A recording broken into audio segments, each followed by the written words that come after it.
Et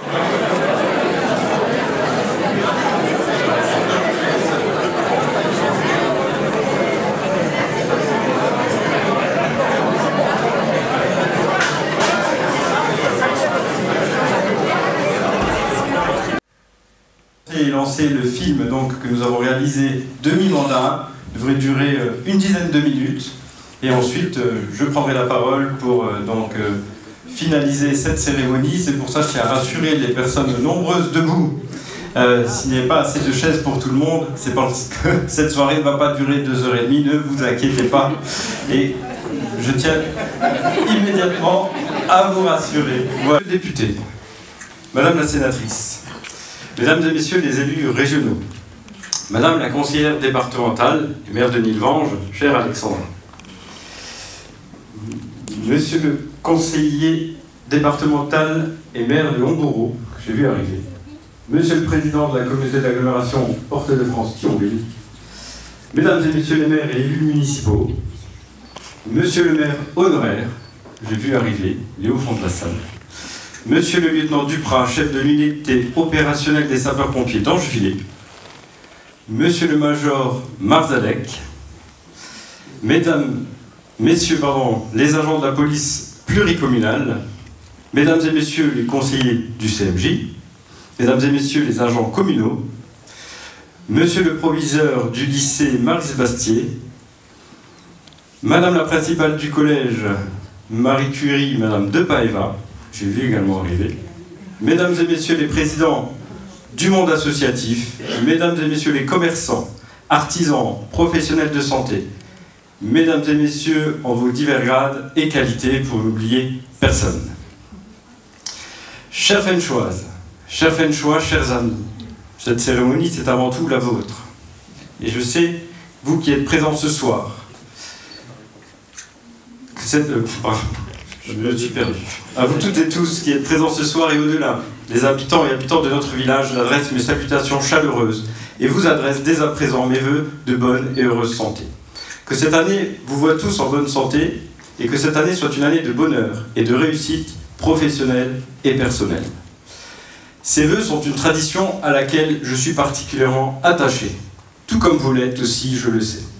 D'abord parce que c'est l'occasion de se souhaiter une belle année, riche de moments de joie partagés. Ensuite, parce que c'est l'occasion de jeter un coup d'œil dans le rétroviseur sur l'année écoulée. Ce soir, en l'occurrence, sur plusieurs années écoulées. Et il est toujours important de savoir d'où l'on vient, pour savoir là où l'on souhaite aller. Enfin, parce que cela nous permet d'envisager ce que nous souhaitons faire ensemble au cours de ces 12, 24, 36 prochains mois, pour poursuivre nos actions, pour bâtir le Fontois de demain, notre Fontois de demain. Déjà, 3 années et demie se sont écoulées depuis les dernières élections municipales. Et c'est toujours avec la même passion et la même fierté qu'avec mon équipe et les services de la ville, nous travaillons pour vous servir, pour faire avancer notre village et réaliser le programme que nous avons co-construit ensemble lors de la dernière campagne électorale.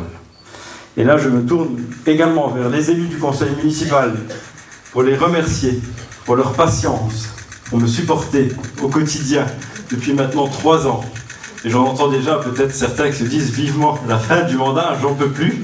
Mais je vous prie en tout cas de vraiment recevoir mes félicitations et mes remerciements pour le travail que vous effectuez au service de nos habitants. Merci à vous. Alors nous avons souhaité profiter de ce début d'année pour vous dresser au travers d'une courte vidéo, plutôt qu'un trop long discours, notre bilan d'un mi-mandat bien engagé, reprenant les réalisations d'ores et déjà accomplies, celles en cours, mais surtout les projets restants à engager pour la seconde partie de la mandature, afin de tenir nos promesses, et ce, malgré les crises successives rencontrées et sans hausse de la part communale de nos impôts locaux. Je profite d'ailleurs de cet instant pour remercier nos fidèles partenaires, que sont le Conseil départemental de la Moselle, la région, l'État, la Caisse des allocations familiales, qui sont à nos côtés pour nous accompagner dans le financement et la réalisation de nos projets. Sans ces participations financières, bon nombre de projets ne pourraient voir le jour. J'associe à ces remerciements l'ensemble du personnel communal et de nos services qui œuvrent quotidiennement aux côtés des élus et des habitants pour vous garantir un service public. Et j'en ai vu bon nombre d'entre eux ce soir, et ça me fait chaud au cœur, votre présence me fait chaud au cœur, et je souhaiterais qu'on les applaudisse également à leur tour.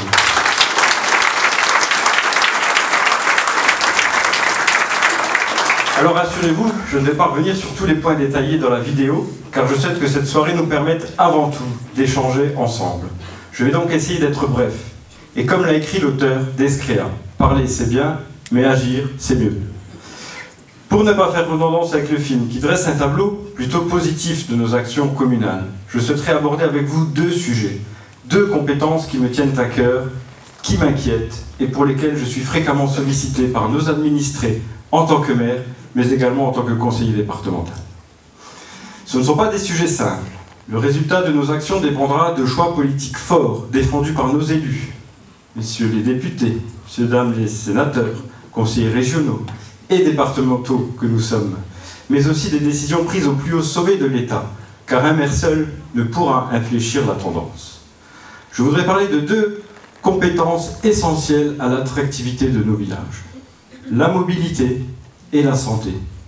Et c'est d'ailleurs les premiers sujets évoqués par les premiers arrivants dans la commune chaque année. La mobilité est un élément majeur d'attractivité pour nos communes et un service essentiel pour nos habitants. Que ce soit pour les transports scolaires, je regarde monsieur le maire d'Algrange, pour nos travailleurs frontaliers ou non, ou encore nos administrés pour se rendre dans leurs rendez-vous médicaux au centre hospitalier à Bel-Air, ou encore nos administrés pour faire leurs achats dans nos commerces de proximité, mais également au Linclin à Thionville. Alors oui, ce sujet n'est pas simple. Il est même devenu explosif. Et plusieurs collectifs se sont créés. Et c'est la raison pour laquelle, avec plusieurs élus du territoire, certains sont présents ce soir, nous nous sommes engagés et avons pris nos responsabilités en intégrant le bureau du syndicat mixte des transports, le SMITU. Alors pourquoi avoir pris ce risque, vous allez penser? Celui notamment de s'abîmer politiquement. Nous aurions pu faire le choix de l'inaction, ou pire, celui de nous cacher derrière notre petit doigt, tout en hurlant sur les responsables dès lors qu'un dysfonctionnement est constaté. Or, ce n'est ni notre vision, ni une façon de faire de la politique en 2024, en tout cas à nos yeux. En effet, être élu, ce n'est pas s'engager dans la facilité. Être élu, c'est s'engager pour préserver et améliorer la qualité de vie de nos concitoyens. C'est le choix que nous avons fait. Une nouvelle équipe est en place, une nouvelle méthode de travail s'installe, et je suis confiant. Le nouveau président du syndicat mixte des transports, monsieur le maire de Florange, cher Rémi, quel poids tu as sur tes épaules. Tu as posé les choses en toute transparence, avec les représentants des communes et des collectivités. Une période de consultation avec la population s'ouvre, dans l'objectif de les écouter, de comprendre leurs problématiques, avant de passer à l'action et aux axes forts, car oui, des décisions fortes seront à prendre si l'on veut un service de transport à la hauteur des attentes de nos habitants et pour faire diminuer le nombre de véhicules par jour qui circulent dans nos communes.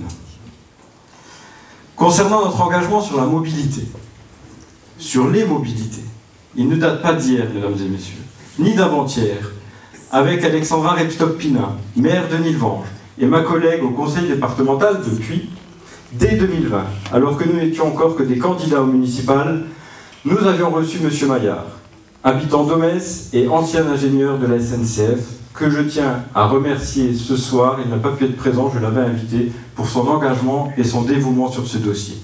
Il nous avait interpellés sur la nécessité et les opportunités de réouvrir la ligne ferroviaire Fontoy-Thionville et Fontoy-Audertiche. Depuis maintenant 4 années, nous travaillons ensemble et nous sommes sur la 8e version de l'étude proposée en mars 2020. C'est dire son engagement. Nous avons rencontré toutes les collectivités compétentes pour nous aider à faire aboutir ce projet. Des motions ont été prises, je crois, dans toutes les collectivités. Département de la Moselle, Meurthe-et-Moselle, conseils communautaires, municipaux. Nous avons interpellé le pôle métropolitain frontalier et son président, M. Pierre Cuny, dont l'une des missions est de participer activement à la commission intergouvernementale franco-luxembourgeoise, mais qui a également la capacité de discussion institutionnelle à une échelle pertinente avec nos pays frontaliers, nos départements et la région Grand Est. Ce long travail porte ses fruits.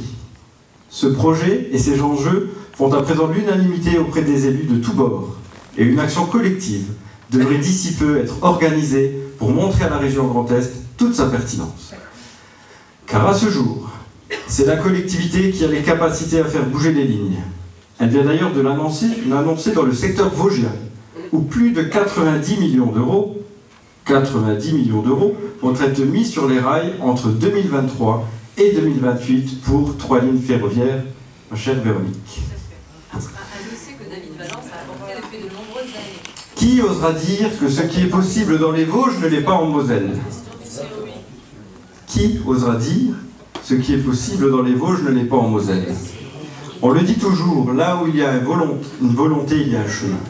Alors je compte à présent sur tous les élus régionaux de Moselle pour porter haut et fort ce projet. Certains s'y sont engagés, d'autres sont encore un peu trop silencieux sur le sujet. Le maître mot est désormais l'action, car demain, nous passerons de 100 000 à 140 000 lorrains frontaliers et nous aurons des comptes à rendre à nos administrés sur cette inaction.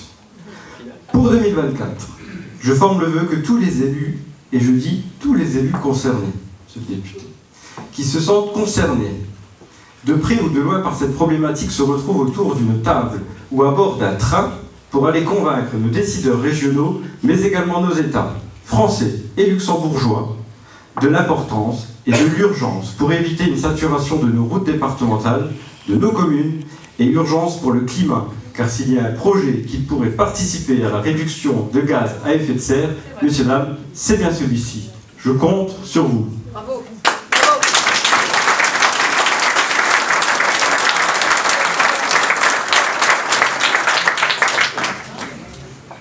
Je passe à la deuxième compétence. Madame la conseillère régionale, vous pouvez partir. J'ai inversé les deux compétences pour que je sois sûr que vous les ayez entendues. Concernant le manque de médecins généralistes sur la commune, comme partout ailleurs en zone rurale, mais aussi frontalière, est une problématique très sérieuse dont nous en avons parfaitement conscience et qui inquiète sérieusement les élus municipaux, mais aussi nos habitants. Et j'en vois beaucoup ce soir. Ce sujet doit devenir un enjeu politique majeur, car il semblerait que nos responsables politiques n'aient pas tiré les leçons de la crise sanitaire. Le Nord-Mosellan est un territoire frontalier, qui est particulièrement impacté par le départ de praticiens formés sur le territoire national vers le Luxembourg. Doit-on leur en vouloir? Et pour autant, il n'y a jamais eu de médecins en France, sauf qu'ils sont mal répartis, faute d'attractivité de certains territoires et face à l'attractivité de nos voisins. Alors que faire? Moi je suis plutôt convaincu qu'il faut prendre des mesures fortes pour les inciter à rester sur notre territoire, plutôt que leur imposer des mesures qu'ils ne veulent pas. À situation exceptionnelle, il nous faut des mesures exceptionnelles et dérogatoires. Madame et Monsieur le parlementaire, je suis sûr que vous en êtes convaincus tout autant que moi. Où en sommes-nous quant à l'instauration d'une zone franche, l'alignement des cotisations sociales et fiscales du Luxembourg, l'incitation financière et fiscale dans les déserts médicaux? Toutes ces mesures sont nécessaires pour gagner la bataille de la désertification médicale. Vous l'avez vu dans le film tout à l'heure. Pour essayer d'endiguer le phénomène, nous avons mené plusieurs actions, mais les efforts ne payent pas. Quand ça marche, il faut le dire, et quand ça ne marche pas, il faut également avoir le courage de le dire. En partenariat avec les professionnels de santé du village, l'établissement de soins primaires de Fontois, nous avons encore rencontré récemment, en lien avec la CPTS de Moselle 3-Vallées, nous mettons tout en œuvre pour attirer de nouveaux médecins sur la commune. Nous avons multiplié les réunions avec l'ARS. La communauté d'agglomération Port-de-France a renouvelé son contrat local de santé. Elle accompagne les nouveaux médecins financièrement via le dispositif de l'aide à l'installation qui peut aller jusqu'à 10 000 € par praticien. Nous avons lancé des campagnes de communication ainsi qu'un film présentant tous les atouts de notre commune afin de mettre toutes les chances de notre côté pour séduire de nouveaux médecins et malgré tout, nous peinons à attirer un nouveau généraliste, un minimum. Pourtant, nous avons toutes les structures nécessaires pour les accueillir, pour qu'ils puissent s'installer dans de bonnes conditions. Un établissement de soins primaires qui regroupe plusieurs professionnels de santé, un cabinet médical indépendant qui a la capacité d'accueillir d'autres médecins, ou encore, nous avons la possibilité de proposer un local municipal clé en main si toutefois un praticien souhaitait travailler de manière indépendante, mais je crois que ce n'est pas la tendance du moment, bien au contraire. Mais il est bon de rappeler que toutes les possibilités sont sur la table. Alors si pour une raison ou une autre, les dispositifs existants ne correspondaient pas aux besoins et aux attentes d'un futur médecin, ou tout simplement parce qu'ils n'entreraient pas dans les cases d'éligibilité. Alors, je suis prêt à y ajouter un dispositif municipal personnalisé pour concrétiser un projet d'installation. L'idée n'est pas de créer un nouveau dispositif, je pense qu'il y en a suffisamment. Je préfère rester agile et flexible et me mettre autour de la table avec celle ou celui qui souhaiterait poser ses valises chez nous pour trouver ensemble le bon compromis. Si demain, un médecin souhaite venir s'installer, sachez que le conseil municipal, nous saurons créer les conditions nécessaires pour faire aboutir le projet qui répondra à une attente forte de nos habitants. Le temps passe, la population augmente, nous devons nous montrer à la hauteur de ces enjeux. Et c'est pourquoi un point spécifique sur le sujet sera inscrit au prochain conseil municipal. En attendant, la porte de la maison commune est grande ouverte à celle ou celui qui souhaiterait venir s'installer dans une commune agréable à vivre, bien située géographiquement, qui offre tous les services dont une famille a besoin, de la petite enfance au grand âge, de nombreux commerces de proximité. Bref, sachez que Fontoy est un village plein de richesses où il fait bon vivre. Mais ça, vous le savez déjà. Afin de ne pas clôturer mon discours sur une note pessimiste, je tiens à rassurer les Fenchois. Si l'exercice est difficile, je ne suis pas de nature à baisser les bras. Et je veux rester optimiste et déterminé pour l'avenir. Cette nouvelle mesure municipale n'est pas une oasis dans le désert médical, mais peut-être un rayon de soleil pour les jours à venir. Une fois que j'ai dit tout cela, je ne peux clôturer ce chapitre sans remercier tous nos professionnels de santé, et particulièrement nos 2 médecins généralistes et nos infirmières qui font un travail remarquable sur le plan sanitaire et social. Sans eux, la situation serait dramatique pour le village et les communes voisines, dont les habitants viennent nombreux se faire soigner chez nous. L'un d'entre eux, vous le savez, pourrait déjà couler des jours heureux en retraite. Je veux parler du docteur Henri Boguet. Quant au docteur Gojard, il pourrait d'ici quelques années, très rapidement, faire valoir également ses droits à la retraite, mais leur passion pour leur profession et le dévouement pour leurs patients les encouragent à poursuivre et rendre service à nos administrés. Alors, mesdames et messieurs, gardons espoir dans l'avenir. Continuons à travailler tous ensemble et gageons que la future communauté d'agglomération, Fench-Thionville Métropole, Thionville-Fench Métropole, appelez-la comme vous voulez, qui prendra son envol en 2026, sera un outil apportant des réponses concrètes aux difficultés du quotidien de ce type pour nos concitoyens. Et c'est cela qu'ils attendent de leurs représentants politiques, et c'est ainsi que nous regagnerons leur confiance. Je conclurai ce discours. Promis, j'en ai terminé. Je pense que je respectais le timing. En vous rappelant que la municipalité et le conseil de fabrique vous invitent demain à 15 h en l'église Saint-Pierre pour le concert de Nouvel An, où nous aurons le plaisir d'accueillir la chorale des Voix de l'Est, Mine en chœur. Venez nombreux vous distraire. J'allais oublier 2 derniers remerciements, car je crois que nous les oublions trop souvent. Je tiens à remercier notre fidèle ami Pierre Rémy, qui se cache en face de moi, reporter du CIVOM pour la chaîne d'actualité Régivision Méga Info, qui depuis bien des années nous fait l'honneur de sa présence lors de nos manifestations communales et réalise des reportages vidéo de qualité en direction des abonnés du CIVOM et des réseaux sociaux. Homme discret et caché derrière sa caméra, vous pouvez le voir, on a tendance à l'oublier. Il en est de même pour M. Roland Seben, photographe, bénévole de la vallée de la Fench, qui nous fait l'honneur de sa présence chaque année pour la cérémonie des vœux. Merci à toi Roland pour les reportages réalisés tout au long de l'année et pour tes publications sur la page Fench Valley Actualité que je suis certain tout le monde connaît ici. Vous pouvez les applaudir si vous voulez.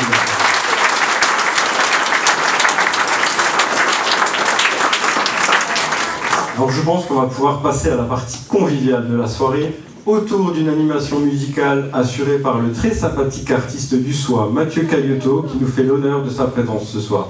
Merci Mathieu, merci à toutes et à tous, une belle année à tous et vive Fontoy. Merci.